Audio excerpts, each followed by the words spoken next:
Welcome to Explore HVAC and Home Services, where we uncover stories, strategies, and even some secrets behind successful businesses. I'm your host, Pam Mashburn, and today we're joined with a special guest from Vital Air, Nick Case, who's making an impact in the HVAC industry in Gwinnett County, Georgia. Hey, Nick, thanks for joining us. Hey, thanks for having me. Tell us a little bit about how you got involved with Vital Air. I got involved with Vital Air a couple years ago, back in 2022. It was an existing company. I had been in the HVAC world for a long time, actually all the way through college, and I was successful in the area in sales and operations. And Vital Air was established for a few years. There's a partner company with them as well that does new construction. And the owner of the company really just focuses on new construction, but he knew the service side of the business could be really successful, but just didn't really have, the time to devote to it. So he brought me on to basically take over and kind of revamp and run the business. And so we came in and we just gave it a fresh approach and just really started looking at ways to innovate and make it a little bit more successful. And it's just been a fun adventure since. Yeah. Yeah. So I remember when I first met you a couple of years ago and you guys were doing some really different things. How are you doing mostly new construction or are you doing like 50-50 new and residential or? No, actually, Vital Air doesn't do any new construction. We're Oh, all okay. service, replacement, maintenance, light commercial and residential. There's a separate business that we're kind of partnered with. All they do is new construction. Oh, Um, okay. so yeah, all we do is service, replacement, maintenance. We don't do any new construction. All right. Good to know. Well, Yeah. so I saw that you guys were awarded a pretty prestigious award. I'm from Atlanta originally, and the Best of Gwinnett in 2024. Tell us a little bit about that and what it means for your company because y'all are not a very old company. So to have that is really amazing. Yeah, that was a big one. We've won some smaller awards. Actually, my first year, we won Best of Johns Creek and Duluth, and that's just a small area. So, but it's really cool. Really cool to do that. But the Best of Gwinnett came as a big surprise because, like you said, we're not an old company, and there's a lot of really big companies in the area. So Hmm. when I saw that we were nominated, I was really proud of that. And then all of a sudden, we won, which was huge. And this award is not something that you can buy. You can't just pay to get awarded that. They're very strict with the voting. So it just shows that we really did such a great job taking care of our customers that they went out of their way to vote. And that's really what our business has been built on. We pride ourselves on our service because there's a lot of people that do HVAC. I mean, you could throw a rock and hit another HVAC van every time you get on the road. There's so many HVAC companies here. So there's a lot of competition. So we pride ourselves on our service. It's like I always preach to the guys, we're not an HVAC company, we're a customer service company that provides HVAC Love that. service. Yeah. And it just shows that really works and people love it. So it's kudos to all the guys and the people answering the phones in the office to take care of all of our customers that wanted to nominate us for that. So that was huge. How many trucks do you guys have on the road? Right now we have 7 on the road. So Yeah. yeah, not a So huge company. no, yeah, I mean, that says even more. That's even more telling. I think that I love your branding because it's the same colors as ours, with the Yeah, green and I blue. noticed that. Yeah. It's so striking. In fact, because most it's interesting because most HVAC companies are red, white, and blue and Mhm. and have comfort in their name. And you guys went a little bit different approach. So were you there when y'all were coming up with the branding? I wasn't, but I was so happy that they did it. I think our logo is great. It catches attention. It's very clean and it's different. So no, I like it too because it seems like like you said, most HVAC companies, it's the same generic name, just a twist on it. So I really like that. Our branding, I think it's strong, and our tagline, committed to comfort. Um, Hmm. I just think it's a really strong brand for sure. I love that they came up with it. I wish I could take credit for it, but it wasn't me. Well, it's very modern feeling, Yeah. and that's tough to do, with HVAC because, it's always about the navy blue and the red. So, you guys have kinda gone on a limb and done that, and again, kudos to you for that. Um, so tell me, you were just saying that you guys are not an HVAC company, you are a customer service company. So how do you train or prepare your team to deliver that service. Yeah, it's ongoing. You know, it's not just a one size fits all. We can't just say this is what we do and then just go do it every time. It's continued training, ride-alongs, and basically after we have our day, we talk after the day, like how'd everything go? What was a problem that you had throughout the day? What was one area that you think you did really well at that somehow you didn't do before? We're always training on real-time situations, like, we talk about it because 'cause we're in every technician is in 3 to 5 homes a day. Well, there's always different situations, so I think the only way that we get better is if, as a team, we all talk about those situations that maybe we struggled with in the home or something that we did really well that previously we didn't do well at. So it's just ongoing real-time training is huge, and the ride-alongs have helped a lot. Like, we started doing my operations managers doing more ride-alongs with technicians. I've done some ride-alongs as well. Just that constant attention to it is really how we make the difference. Does it make your guys nervous to have you doing ride-alongs? Not at all. No, these guys are It's just a great. part of the culture, yeah. Yeah, Or do they like having an extra hand? yeah.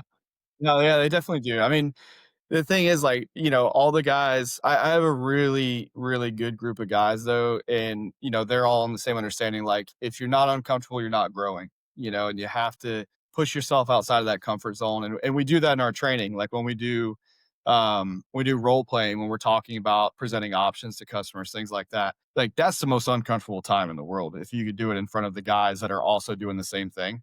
But if you get good at that, talking to a customer is super easy. Yeah, I totally agree with you. In my office, we've got, a bunch of people here, and we'll do role plays, and man, they will do anything to get out of a role play. Yeah, It's yeah. so funny. But, but you're right, that's a great way to do it. So, you guys have been pretty on the forefront, I think, of technology, especially in HVAC. Um, there's a couple of things I wanted to touch on. One is just reaching out to your customers. Like, I know some of the work that you do with us, we've done email campaigns, but we just recently started doing text drip campaigns, not just texting people that you're on your way, but letting them know about offers or specials. How's that gone for you guys? That's huge. That's been a huge addition for us, and you're right. We do try to be innovative with using the technology to help us. And the reason we went to the text campaigns from you guys is because I noticed what communication works best for us when we're trying to get in touch with a customer. And emails, some customers are great with emails, but almost every customer responds to text messages. So, like, when we're trying to schedule our prepaid services that we have for our maintenance plans, or trying to reschedule or schedule an appointment, text messages have the highest rate of responses. So then we're like, okay, well, if we're trying to reach out to drum up new business, like, why are we sticking with email? Let's try the text. And that's been huge for us. I mean, we've had the most success with that in the short period of time we've done it than we did the whole time doing emails. So that was huge. And I we're just love going it. to continue that. Yeah. Yeah, and I mean, it's such a great call to action. I will say, even in my own, I'm not in y'all's area, but with my own experiences, if I get a text, I just want to go, thank you, Lord. It's one less thing I have to put on my to do list. I don't have to answer a phone call, and I can just say yes, or I can say, give me a date, and it's Yeah. just simple. So I bet your customers really like the fact that you make it easy to do business with you. Yeah, they do. They appreciate it. And it's easy. Like, I'm the same way. I don't wanna talk on the phone a lot of times, I'm busy, but a text message Hmm. is really easy. I So, know. like, they're on their phones all the time. "Well, look, I can just respond to this, that's perfect." It's right in front of them. Well, talking about how easy you make it for your customers, y'all are doing something, and I've talked to a few of my other clients about what you guys are doing. And, here at Explore Media, we do have an exclusivity, so we don't we're not going to be, we can kind of share some things that other customers are doing because they're not competitors. But Mhm. one thing that y'all are doing that I think is really great is the comfort portal. Yeah. And most people are scared to do that. So tell me, like, what made y'all decide to do it? What is it? And, what's been your experience? Yeah, I mean, the thing is with the comfort portal, so that's basically our online tool to get a quote for replacement. Okay, so it asks a few questions from the homeowner. Um, you fill out the size of the home, the type of the system you're looking for, like, is it a heat pump, is it a gas furnace, all these things, and then it basically gives a good, better, best estimate to replace that system. And I understand contractors being afraid to do that because it's like, okay, well, people are just shopping price, right? So like they're not going to call me, they're going to do it, and they're not going to want to book an appointment. Well, I mean, we kind of put our money where our mouth is, right? There's no hidden costs on this. Like we're upfront with our pricing. We still schedule an appointment, but we have a shortened appointment because most of the groundwork's already done with the homeowner. We just have to go in there and confirm that the information they put in is actually correct for what's needed for the house. But the people want to know how much something's gonna cost before they book something. I know I'm the same way, like, if I needed to Mm. get the exterior of my house painted, I'm searching to see what the average price is and what's this gonna cost before I ever schedule an appointment, and that's just how everybody buys now, it's Well, every. nobody wants to waste time, like, I don't No. I'd have to go home and wait for you to show up, and so Yeah. if I can't afford it, then, I'm That's not the gonna point. waste your Yeah. time. Yeah, that's another and that's a benefit to us too. It helps qualify things because 'cause we're not the most expensive, but we're not the cheapest. We're right there in the Mhm. middle. Um, we charge what we need to charge to do a good job and provide warranties. So, I mean, it helps qualify because there are some people out there, some contractors that are just lowballing and, I hate to say they're probably not gonna be in business much longer. But if that's the type of money that somebody wants to spend, well, I'd love to have a discussion on why our price is the way it is. But some people just want the absolute lowest price. It helps us qualify the leads too. But Yeah. that's how people shop now. They want to know how much something costs and they don't want to spend time booking 5 appointments with 5 different companies and a sales guy going in there taking an hour and a half of their time each time they have somebody come in. So we try to make it Mm. as easy and painless as possible for the customer. So, yeah, what's been the response? I mean, have you been able to book most of those appointments or, and do you think that you've lost some business from that? I'm just curious. No, I don't think we've lost business from it. I mean, we get alerts every time somebody visits it and fills it out, Yeah. and typically those are booked appointments. So they still have us come out even after they've seen the price. It's not 100% close rate, but we didn't lose business because of that comfort portal for sure.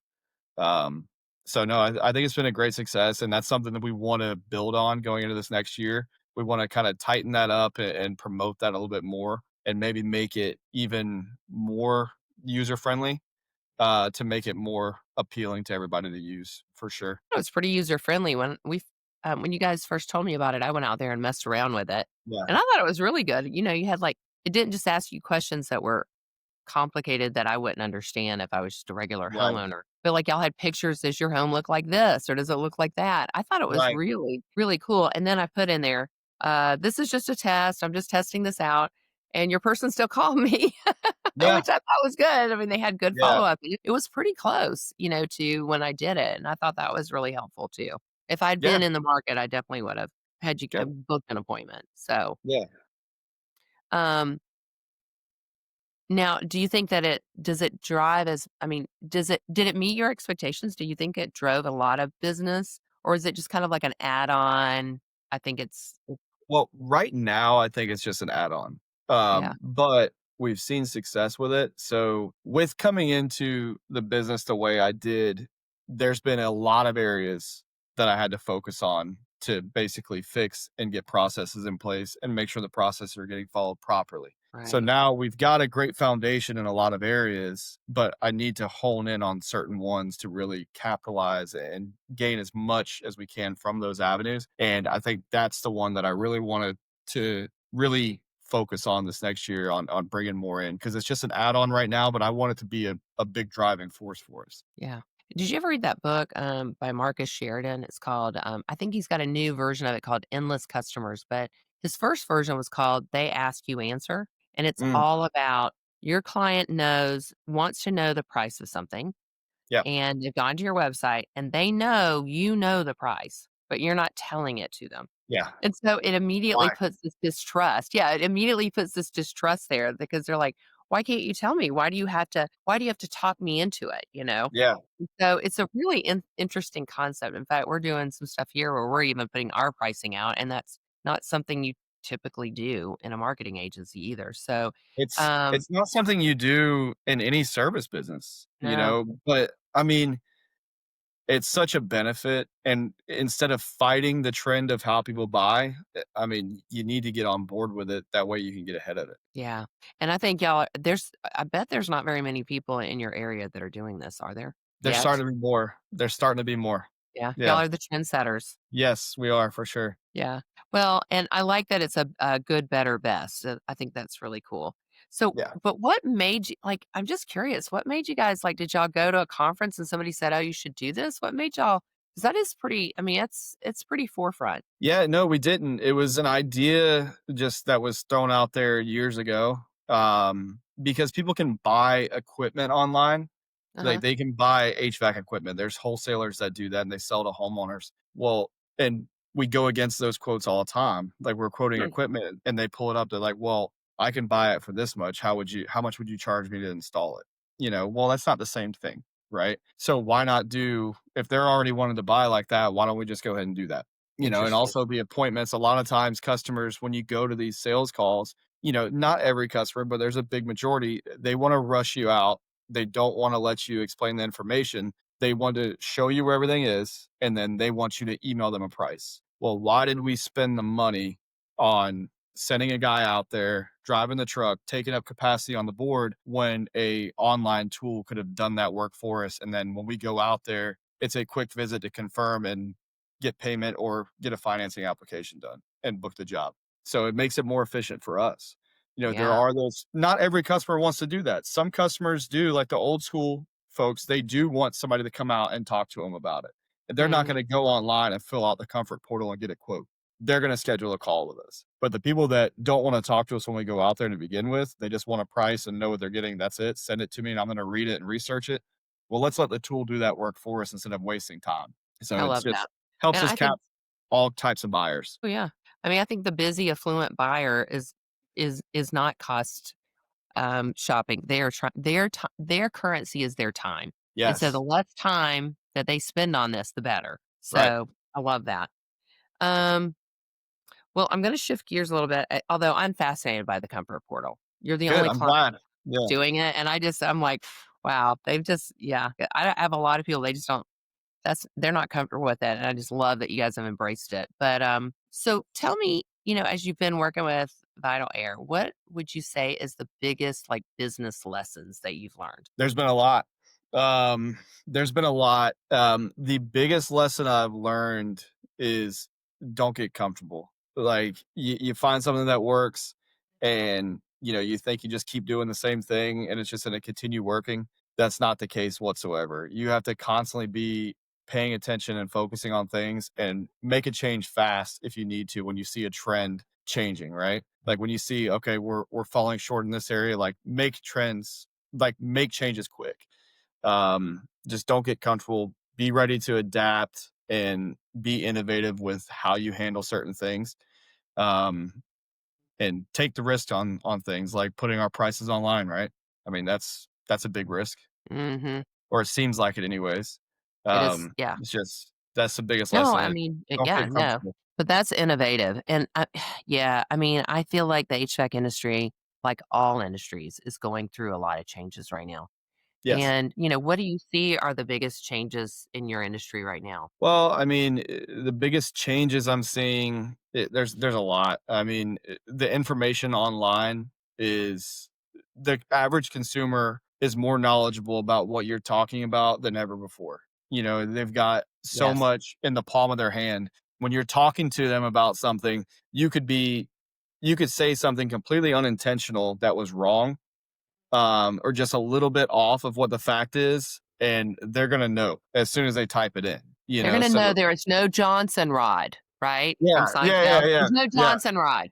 yeah. I mean, a technician can be, no malicious intent whatsoever, but just misspeak a little bit, and they're gonna know that they did that. So Yeah. that's some big changes. Obviously, the You gotta new be pretty knowledgeable when you're talking to yes, them and authoritative, right? yeah. So, yeah. Yeah, so that's the thing, you can't just learn how to do HVAC 10, 15 years ago and then not learn anything else and then go out and be successful. You have to constantly be learning every day as a technician. So that really probably changes how you do some hiring and stuff too. It does. Yeah, Yeah. definitely. Yeah, so what's the market like there in Atlanta? Y'all got a lot of people that are well qualified to hire? No, no, we sure don't. Well, okay, I think that that's, there's a couple ways to look at that. How I view somebody as qualified is probably different than what most folks do. I would prefer to have somebody young that's inexperienced that maybe doesn't have experience in HVAC, but he has a great personality Mhm. and he's kind of mechanically inclined, but he's never done HVAC. Those are the people that I like to hire because if they have the right personality, we hire for personality, we train for skill, Right. and that's a huge thing for us. Because like we talked about, we're a customer service company. Well, if I hired somebody that just worked in a boiler room for a commercial application, job for the last 15 years, but then I would expect him, okay, well, he's going to know how to diagnose this system, but I'm going to send him into this customer's house and I want him to provide great customer service to them. Well, he's going to do a good job working on the system, but that may not be the best customer service. Right. And that's a skill that really can't be taught and learned very easily. No. But No, I and yeah, it takes a long time to yeah, train that up. Yeah. absolutely. So there are candidates out there. It's just not the traditional ones that normal HVAC companies look for, Yeah. which we have I to know get it used to creative. be it was all about skill and Yeah. experience, but you're not the first person I've heard that has said that. Um, and one of the good things is that I don't think AI is gonna take those HVAC tech jobs. So, No, it's just gonna help. I yeah, think I think we're one industry where it's not taking them; it's helping them. agreed. It's you have all the you have every equipment manual and troubleshooting and everything in your hand with AI now. It's right there. If you have to try to remember something about this specific furnace, well, all you gotta do is just search that exact thing and it's right there. So AI helps everybody in the field. Right. Without replacing them. So I think Right. that's a good Yeah, thing. yeah, because your phone can't do the actual work, for sure. Right. You know Right. when to look. I know. I've got a couple of sons that are software engineers, and I'm a little nervous about it for them, but I'm Yeah. sure they'll figure it out. Maybe they I'm can s come work for you. They have a lot of personality. There you go. Yeah. Yep. So, I love what you said about don't get comfortable, be ready to change fast, be ready to adapt, be innovative, be risk takers. And I think you guys are all of those things. If if you could give one piece of advice to a younger Nick Case, what would it be? Mm, mm. I would say, in the early part of my career is focus on the business side more. Learning the business side of things because I focus so much on learning how to deal with customers and learning the actual equipment and learning sales and becoming successful at that. I think if I would have devoted some more time, like focusing on the business side on the back end a little bit more, learning that, it would make some transitions a little bit easier. But it's made Yeah. it more fun this time around too, though. I know. It's interesting. I remember I had a business coach. He's like, "You're gonna have to take an accounting class or something." Yeah, yeah, I'm like, "But I have 2 engineering degrees. Why is this so hard?" But right. some different terms, that P&L and L and the balance sheet and all that stuff. Yeah. It's a Well, little I remember overwhelming. the first time I looked at the P&L, I was like, "Okay, I'm gonna have to take some time and understand what this is." Yeah. I was Um, like, "There's some things I don't know what that is." Yeah. but if you're doing everything right, it's like you talk to the accountant, it's like, "You tell me if it's good, and let me see what that bottom number looks like, and we're good." Like, that's Yeah. fine. I know, don't get hung up on the little stuff sometimes, but Yeah. I do love that, and it's interesting 'cause, my kids, some of their friends have started their own business, landscape business or whatever, Mhm. and they have all said, "I wish I'd taken some more business classes," Yeah. and I think that's some really sound advice for anybody that's getting into any kind of business, small business Yeah. especially. So, all right, well, I have really enjoyed talking to you, Nick, and, this is the end of our podcast, but, I did, wanna just say to our listeners, thanks for tuning in. Remember to subscribe for some more insights, stories, and tips, and until next time, keep learning, keep growing, and keep exploring. Thanks.